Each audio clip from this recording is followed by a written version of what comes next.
નમસ્કાર, હું દિવ્યા પંડ્યા. આપ જોઈ રહ્યા છો પ્રામાણિકતા ન્યૂઝ સત્યની સાથે. આવો સાંભળીએ આજના મુખ્ય સમાચાર. આજથી 7 દિવસ માટે કાંકરિયા લેક ફ્રન્ટ પર મ્યુનિસિપલ કોર્પોરેશન દ્વારા કાંકરિયા કાર્નિવલ 2024નું આયોજન કરવામાં આવ્યું.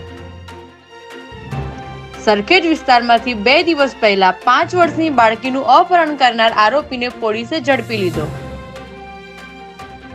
ભરૂચ દુષ્કર્મની ઘટનાનો અમદાવાદમાં વિરોધ કરી રહેલા એનએસયુઆઈના કાર્યકરોની પોલીસે ટીંગાટોળી કરી અટકાયત. અમદાવાદ ક્રાઇમ બ્રાન્ચની ટીમે બાબા સાહેબ આંબેડકરની પ્રતિમા ખંડિત કરનાર 2 આરોપીને અસલાલીથી ઝડપી લીધા.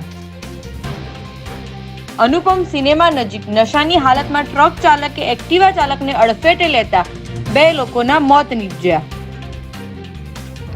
મહાઠગ વિરમસિંહ રાઠોડે પ્રધાનમંત્રી આવાસના મકાન લગાવી આપવાનું કહી 250 લોકો પાસેથી 3 કરોડ પડાવ્યા.